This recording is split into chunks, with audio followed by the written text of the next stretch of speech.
세운 기도의 소원과 제목들이 응답되게 하시고 열매 맺게 하여 주옵소서. 물질, 건강, 환경, 영적인 이 모든 것 하나님께서 충만하게 채워주실 줄 아오니 믿음의 그릇들이 다 되게 하여 주시옵소서. 부족한 자가 섰습니다. 성령님께서 입술을 주관하시고 제단의 권세와 능력으로 주옵소서. 미착한 발걸음을 또 마음을 있어도 이 자리에 나오지 못한 것들 함께 하시고 어디 있든지 다 함께 나와 예배 드릴 수 있도록 믿음과 신앙과 조건과 환경을 허락하여 주셔서 함께 나와 예배드리게 하여 주옵소서. 우리 교회가 부흥되게 하시고 확장되게 하시며 하나님 놀라운 일들이 체험되는 초대교회 사도행전교회와 같이 되게 하여 주실 줄을 믿고 예배의 시험을 주님께 맡기오며 악한 영들 틈타지 못하게 주여 도와 주시옵소서. 살아계신 예수님의 이름으로 간절히 기도하옵나이다. 아멘. 할렐루야. 감사합니다. 오늘 이 미가서는 특별히 성경 어느 성경이든지 이스라엘의 잘못하는 것에 대하여서 선지자들을 통하여 엄청나게 책망을 합니다. 특별히 에레미야 선지자 같은 경우는 너희 남유다가 북이스라엘은 이미 아수르의 패망을 했고 그리고 남유다는 바벨론이라는 나라에 끌려가서 70년 동안 종살이를 하게 될 것이다. 이것을 아예 예언을 해버립니다. 그런데 희한한 것은 이스라엘 백성들에게 그 선지자들이 그렇게 징계를 하고 그렇게 잘못을 지적해도 이스라엘 백성들이 듣지를 않아요. 참 지독하게 말을 듣지 않습니다. 이스라엘 백성들은요 애굽에서 10가지 재앙을 받습니다. 그리고 홍해를 건넜고요 광야에서 만나와 메추라기를 먹었어요.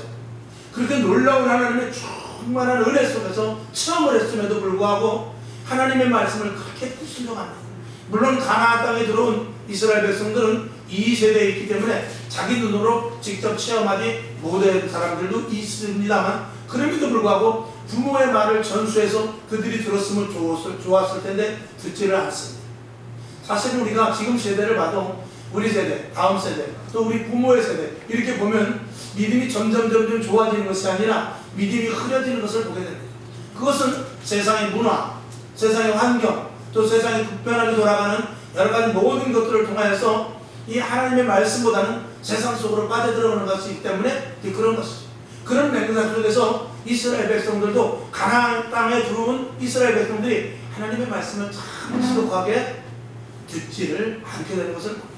그럼에도 불구하고 하나님께서는 이스라엘 백성들을 책망하면서 북이스라엘이나 남유다나 똑같이 그 이스라엘 백성들을 책망하면서 꼭 중간중간에 회복될 것을 이야기했어요.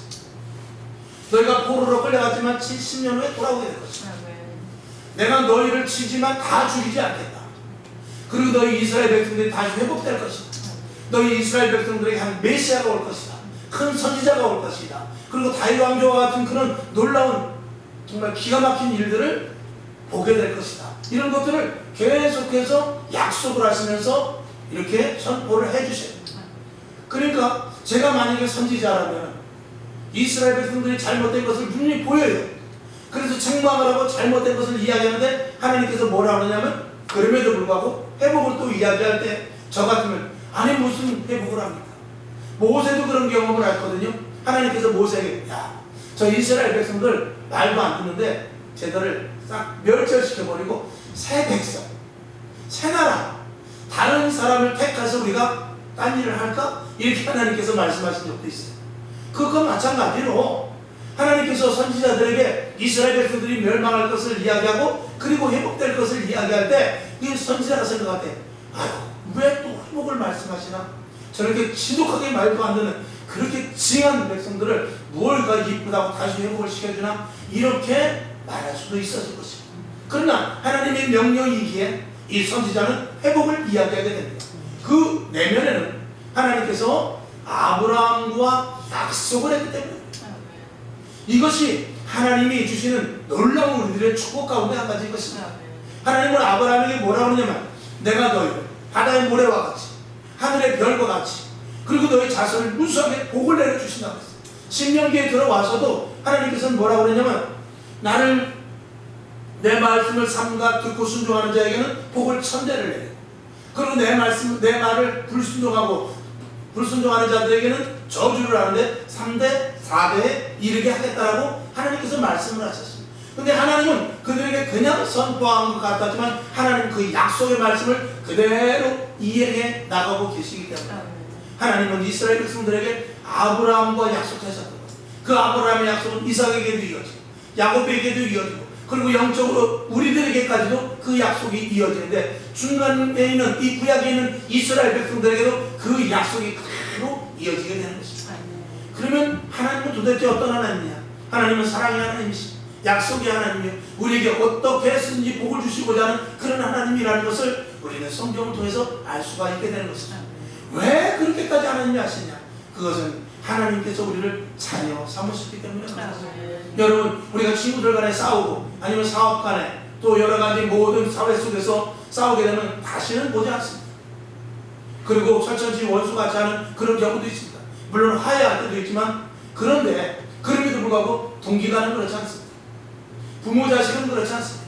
동기간은 아무리 싸워도요 금방 수십 년을 안 볼 것 같아도요 자라면서 어려서 우리가 동기간끼리 얼마나 싸웁니까?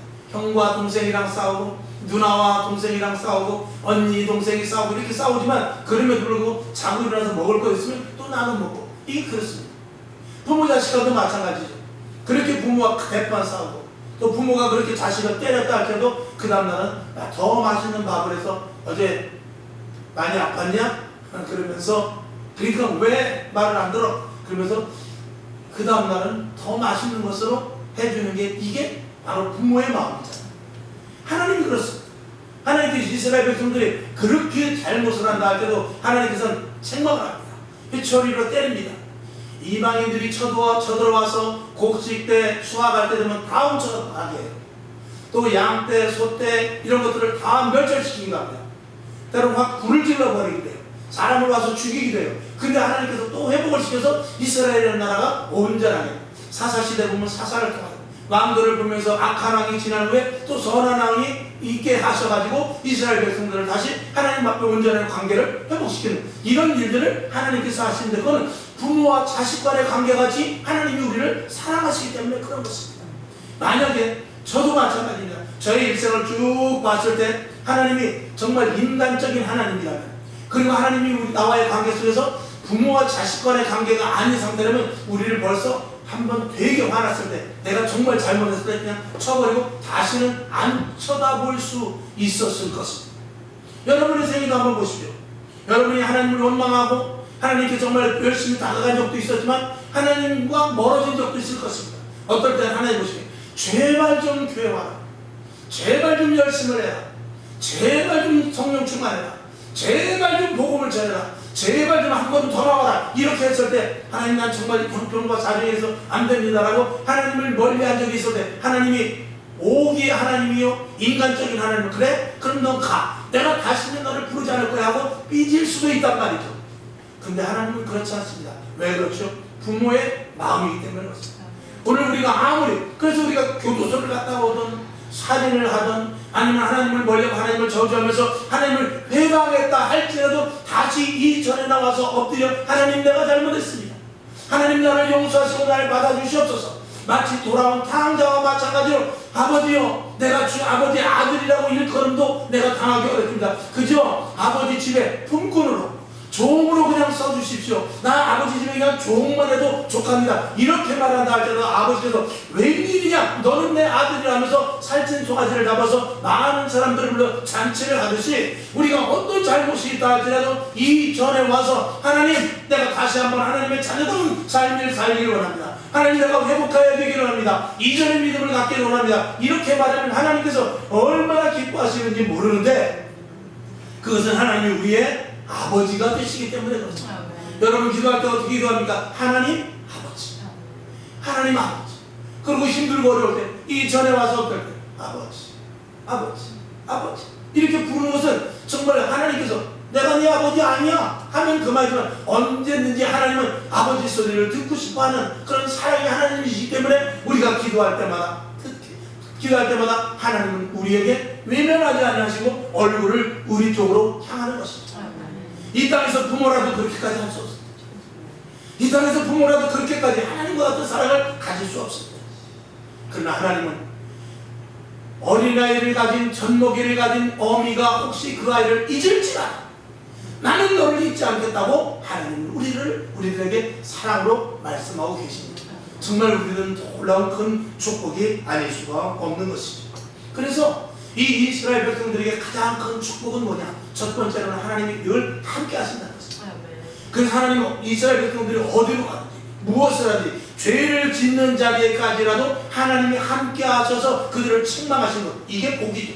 저와 여러분도 마찬가지입니다. 우리가 잘못했을 때 하나님은 그냥 우리를 간과하신다. 신앙이 엉망이 되고 신앙이 엉터리가 되고 교회를 떠난다 할 때도 하나님이 그냥 놔두신다면 우리는 저주받은 자일 것입니다. 근데 조금만 잘못, 아니 저분은 그냥 몇 주일을 예배를 빠져도, 저분은 몇 번을 그냥 잘못을 해도, 교회에서 이렇게 분란을 일으켜도 하나님이 치지를 않는데 왜 나는 조금만 잘못하면 이렇게 몸이 아프고 힘들고 어려울까 한다면 그게 축복인 줄로 믿습니다. 여러분, 남의 자식은 때리지 않습니다. 남의 자식이 만약에 내 자식이 중학생인데 저 골목에서 담배를 핀다면, 저런 못된 놈들로 지나가지만 내 자식이 담배를 핀다면 가서 손이 먼저 날아가죠. 그건 왜 그렇습니까? 사랑하기 때문에 그렇습니다. 저와 여러분 하나님의 간섭하에 있다는 것이 이 땅에서 가장 큰 축복인 줄로 믿습니다. 이스라엘 백성들은 하나님의 손에서 자꾸 벗어나려고 했어요. 우상을 섬기고 이방 여인들을 취하고 그리고 돈을 사랑하고 그 땅을 사랑했지만 하나님은 끝까지 떠나지 않냐고 계속 징계를 합니다. 계속 매를 대죠. 그건 왜 그렇습니까? 사랑하기 때문에 그렇습니다. 오늘 여러분, 하나님의 사랑이 저와 여러분 안에, 저와 여러분 주위에, 저와 여러분을 꼭 붙잡고 계시는 줄로 믿습니다. 그래서 인간에 있어서, 이 땅에 있어서 가장 큰 축복은 바로 하나님이 나와 함께 하신다는 것을 알 때입니다. 그걸 얼마만큼 깊이 느낄 때입니다. 그럴 때 나는 은혜야 하나님, 오늘 내가 은혜 받았습니다. 하나님이 나와 함께 하시고 하나님이 나를 어루만 주시고 하나님이 나에게 개입하고 있다는 것을 알면 알수록 그것이 더 은혜와 가까워지는 것입니다. 여러분, 은혜가 있습니까? 그러면 하나님과 가까워진 사람인 줄 믿습니다.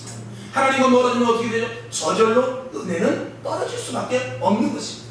여러분에게 하나님이 함께 하심으로 말미암은 놀라운 은혜 충만이 항상 인식될 수 있기를 주님의 이름으로 축원합니다. 그 다음에 조금 전에 중간에 말씀을 드렸듯이 하나님이 우리에게 가장 크신 놀라운 그 축복이 중에 하나는 우리에게 약속의 하나님으로 다가온다는 것입니다. 그 이스라엘 백성들이 아브라함의 하나님, 이삭의 하나님, 그 야곱의 하나님, 그 약속의 하나님으로 하나님께서 축복을 약속하셨고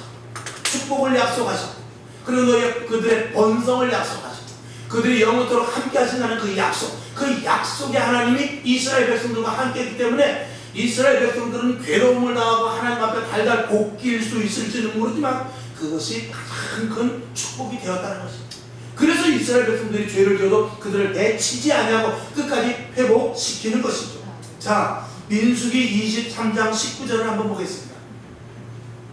자, 시작. 하나님은 인생이 아니시니 시건치 않으시고 인자가 아니시니 후회가 없으시도다.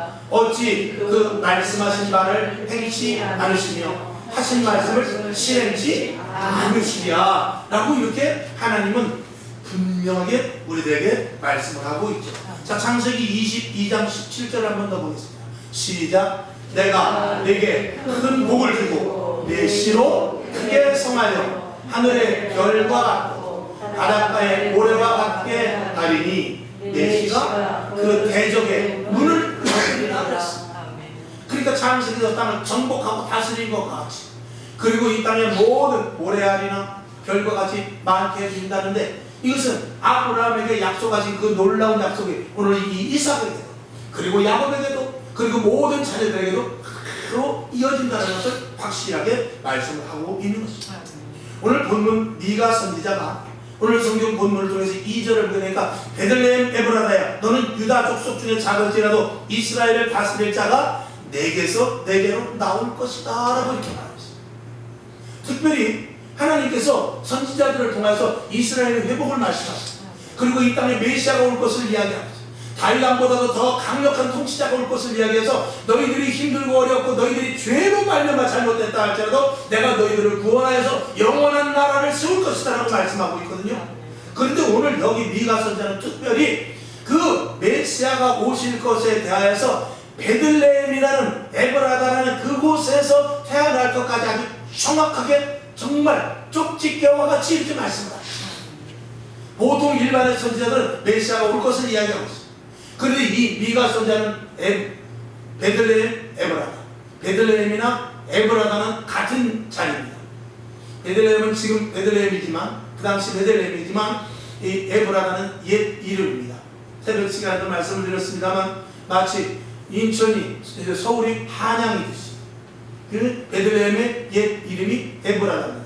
이 베들레헴에서, 이 에브라다에서 예수 그리스도께서 메시아로 오셔서 우리를 통치하실 것을 분명하게 말씀을 하고 있는 것입니다. 그러니까 이 미가 선지자는 그랬을 거예요. 다른 이사야 선지자, 에레미야 선지자, 이었다 많은 선지자들부터 보다 이 미가 선지자가 이 말씀을 선포할 때는 굉장히 가슴이 벅차고 떨렸으리라 생각합니다. 왜냐? 메시아에 대하여서 그 예언은 어느 선지자가 했는데 자기 입술을 통하여 하나님의 강권적인 역사를 말미암아 베들레헴에서 할 것이다 라는 것을 이 미가 선지자가 선포할 때 얼마나 힘이 있겠어요. 얼마나 기뻤겠어요. 이건 분명하고도 또 분명하구나 라는 것을 이 미가 선지자가 인식을 했을 것입니다. 그러면서 그것을 강하게 선포할 수 있는 그런 근거가 되었으리라 믿어요. 여러분에게도 이 미가 선지자와 같이 하나님의 확실한 음성이 들려줄 수 있기를 주님의 이름으로 축원합니다. 그리고 이 마음속에서부터 뜨거운 성령의 역사가, 이건 분명히 하나님이 말씀하시는 것이다, 이건 분명히 하나님이 나를 이끌고 가시는 것이다, 이건 분명히 하나님이 나에게 주시는 응답이다, 이런 확실한 은혜가 있기를 다시 한번 주님의 이름으로 축원하는 것입니다. 이 멸망당할 이스라엘 백성들에게 회복의 약속을 이 이스라엘 백성들에게 미가 선지자를 통해서 하는데, 그 놀랍게 회복될 메시아가 베들레헴에서 태어날 것을 확실하게 이야기했다고 했어요. 참 이 이스라엘 백성들 정말 복받은 이스라엘 백성들입니다. 얼마나 많은 복을 받았습니까? 신명기 33장 29절에 보면 이스라엘이 너는 행복자로다 그랬습니다. 이스라엘이 너는 행복자로다, 여호와의 구원을 너같이 얻은 백성이 누구니요 그랬어요. 그러면서 그는 너를 돕는 방패시요 너의 영광의 칼이시로다. 내 대적이 내게 복종하리니 내가 그들의 높은 곳을 발걸이로다 하면서 신명기 33장 29절에서 이스라엘이여 너는 행복자로다 라고 이렇게 말씀을 하고 있는 것입니다. 정말 그렇게 이방신을 섬기고 우상을 따라가며 그리고 불순종을 그렇게 해도 하나님은 이스라엘 백성들을 끝까지 놓치지 않았어요. 얼마나 큰 복을 받았습니까? 세상의 모든 그 이방인들은 다 멸망을 당합니다. 그런데 이스라엘은 하나님께서 오른발로 꼭 붙잡고 계시는 것이죠. 죽을 수밖에 없다, 멸망할 수밖에 없는 이스라엘 백성들을 하나님은 끝까지 붙잡고 계시죠. 얼마나 이스라엘 백성들이 교만합니까? 정말 하나님을 코앞에, 하나님의 놀라운 역사가 일어나는, 아니 광야에서 만나와 메추라기가 내리는데도 불구하고 불순종을 해요. 지금으로 말하면 분명히 하나님께서 나에게 기적이라고, 병든 것이 치료되고 문제가 해결되고 내 앞에 정말 평강과 기쁨을 주시겠다는 응답이 기도를 통하여 떨어졌음에도 불구하고 뒤돌아서 불평하는 것과 똑같은 모습인 것입니다. 지금 저와 여러분, 우리가 살기 힘들고 어려운 부분이 있을 수 있습니다. 지금 내 환경을 돌아볼 때 답답할 수 있습니다. 그러나 하나님은 우리에게 가만히 뒤돌아보면 지금 있는 상황에서 감사가 더 많단 말이죠. 그런데 우리는 불평과 불만이 많은데, 이것보다는 유도 아니게 이스라엘 백성들은 얼마나 교만할 정도로 건방을 떨면서 하나님을 원망했던 것이죠. 그래도 하나님은 끝까지 이스라엘 백성들을 사랑하셨습니다. 이사야 6장 13절을 한번 다같이 봅시다.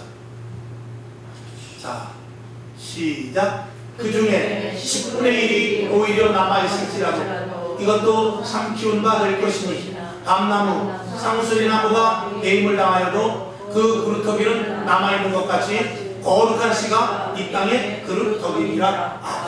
자, 다 없어져 버렸어요. 그리고 10분의 1이 남았다 할지라도 이것조차도 없어졌다는 거죠. 왜냐? 하나님이 그만 맞고 화가 났다는 거죠. 그럼에도 불구하고 그루터기 그냥 밑도 남겨뒀다는 거죠. 그러니까 이건 뭐냐? 마음 같아서 너희를 다 멸절시키고 다 처단해서 정말 모세와 이야기했던 대로 다른 나라, 다른 이방인들과 차라리 그들과 함께 나 그들의 하나님이 되어서 새로운 이스라엘을 건설하고 싶지만 하나님은 아브라함과 약속했기 때문에, 하나님은 아브라함과 이삭과 약속했기 때문에 그들을 정말 끝까지 씨를 말려 죽이고 싶지만 그냥 씨를 할 수 없이 내겨놓은 것입니다. 이것이 하나님이 이스라엘을 얼마만큼 사랑하고 하나님이 이 땅에 택한 자들을 얼마만큼 사랑하는지에 대한 반증인 것입니다. 저와 여러분, 이 사랑 가운데 저와 여러분이 있는 것이죠. 이 땅에는 소망이 없습니다. 그래도 60년도, 70년도, 80년도까지 오면서 좀 그렇습니다. 박정희 대통령, 또 이후에 이승만 대통령은 말할 것도 없고, 이런 지도자들이 항상 연초에 뭐라고 하냐면 경제개발 5개년대. 제가 어려서만 해도요, 학교 다닐 때 뭐라고 그랬냐면, 학교 다닐 때 그때 사회치기인가? 이렇게 사회치기인가? 이렇게 쭉 보면 그 첫 표지 모델에 뭐가 있냐면, 저기 신설동 가면 신설동 그 고가도로가 있어요. 그리고 3.1 고가도로. 그 사진을 딱 이렇게 그 책 가운데 딱 표지되어 있어요. 그러면서 그 당시에 그 정부에서 방침이 뭐냐? 한 집에, 한 가정에 자동차가 하나씩 있게 하겠다고 그랬어요. 그때 모두가 다 웃었습니다. 어떻게 내 집에 자가용이 있는가? 근데 지금 내 집에 자가용이 있는 것이 아니라 한 사람이 하나씩 자가용이 있을 정도가 됐어요. 그만큼 이전에는 모든 지도자들이 꿈을 줬어요. 여러분, 지금 힘들어도 일합시다. 새마을운동 합시다. 그리고 10년 후에는 자식들이 잘 될 것입니다. 그래서 탄광으로 저 독일도 가고 하와이 옥수수밭에도 가고 이렇게 가면 월남전에 가기라면서 그들에게 월남전을 누가 가고 싶겠어요? 탄광에 누가 가고 싶겠어요? 독일의 간호사들 시체 닦는 일을 누가 가고 싶겠어요? 저 하와이의 옥수수밭을 누가 가고 싶겠어요? 그런데 후손들이 잘 될 것입니다.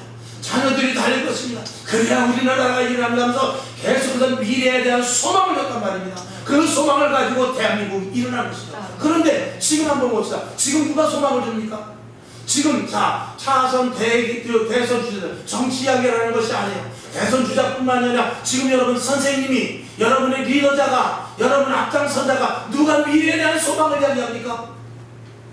지금 정치 지도자들, 내년에 대선 주자라고 하는 사람들도 대장동이 잘못됐고, 당신은 더 잘못됐고, 옛날에 그 정치가 어땠고, 5.18이 어떻고, 군구가 어떻고, 이렇게 하면서 대한민국에 대한 미래나 앞날에 대한 설교보다는 잘못된 것들을 지적하면서 상대적으로 자기가 조금 괜찮다고 하는 그런 수준에서 벗어나지 못한 아주 유치한 리더자들입니다.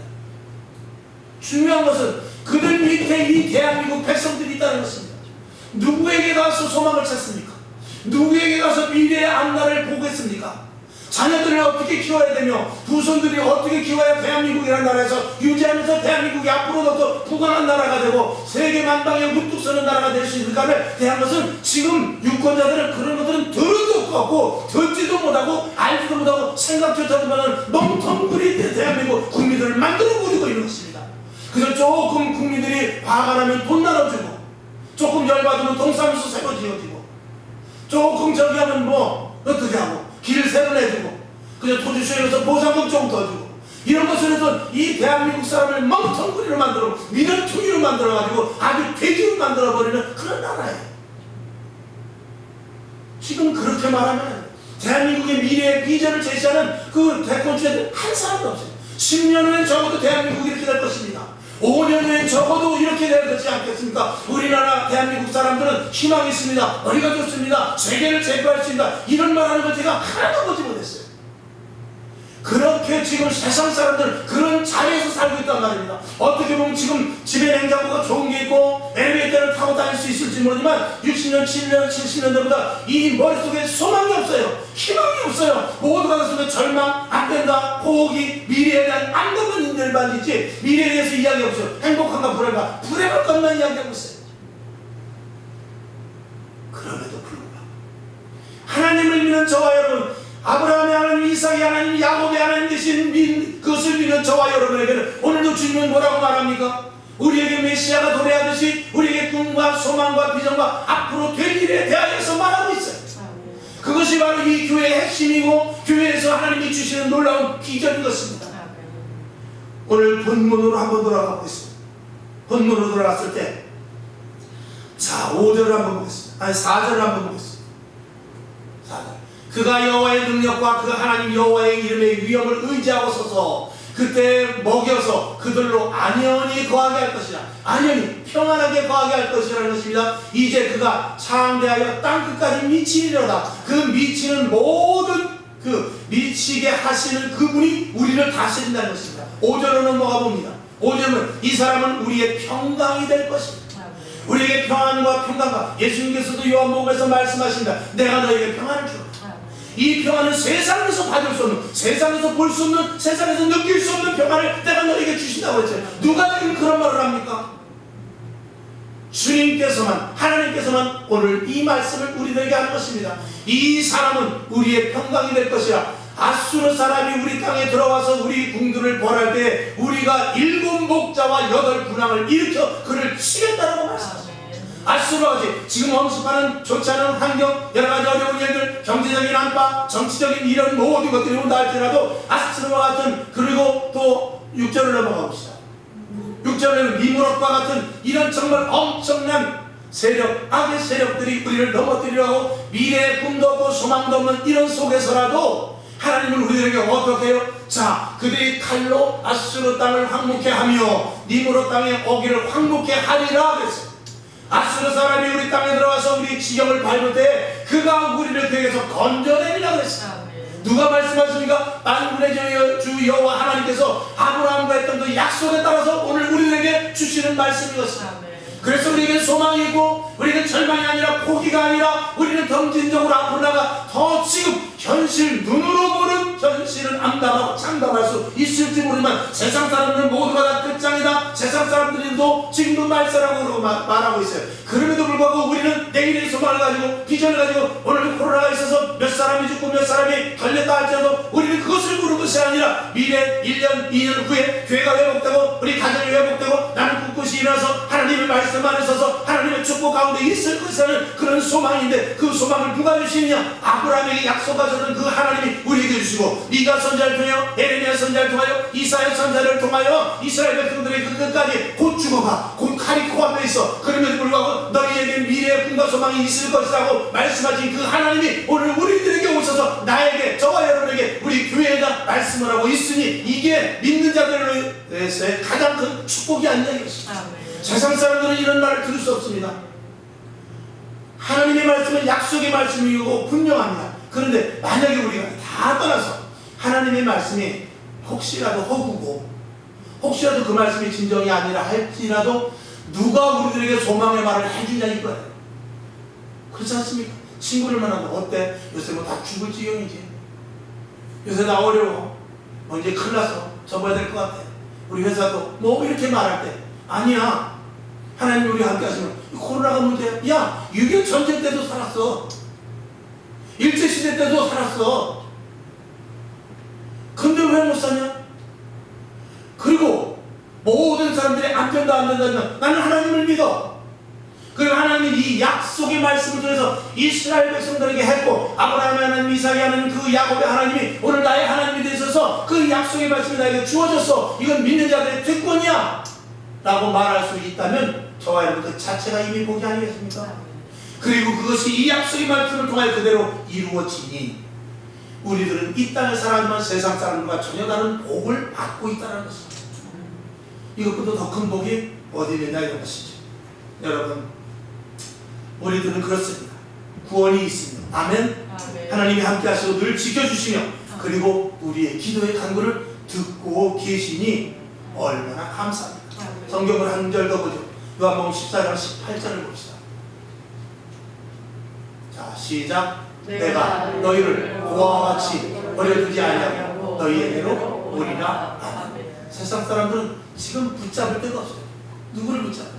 그러니까 겨우 붙잡는 게 뭐냐면 아파트가 될까? 주식이 될까? 코인이 될까? 아니면 내가 지금 줄을 서면 권력자 누구 뒤에 설까? 여기에 다 그냥 하고 있는데 그게 자기까지 돌아옵니까? 모두가 다 고아와 같아요. 모두가 다 바보 같아요. 의지할 데가 없단 말입니다.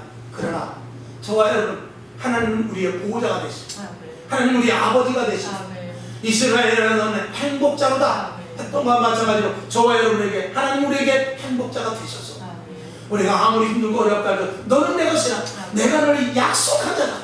약속했으니 내가 너를 끝까지 붙들고 인도하리라고 말씀을 하고 있는 것입니다. 여러분, 그러면 결론으로 말씀드리면 우리가 해야 될 일은 다른 거 없습니다. 세상에 나가서 그들에게 소망을 줄 수 있습니다. 그 그들이 교회에 분명히 교회에 오게 해야 되지만 그렇지 않다 할지라도 저와 여러분 그들이 가서 소망의 말을 하시기 바랍니다.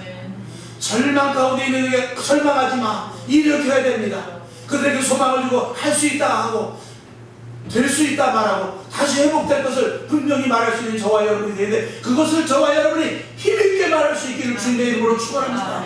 저들은 절망에 빠져있고 암담합니다. 세상의 지식과 경험과 자기의 가진 어떤 것으로 도저히 답이 나오지 않지만 우리는 그들에게 계속해서 말해야 돼. 된다, 할 수 있다, 소망이 있다, 그리고 그것 가지고 와서 함께 기도하자, 이렇게 말하는 저와 여러분이 되는 것, 저와 여러분이 되는 것이 그것이 우리의 지금 몫인 것입니다.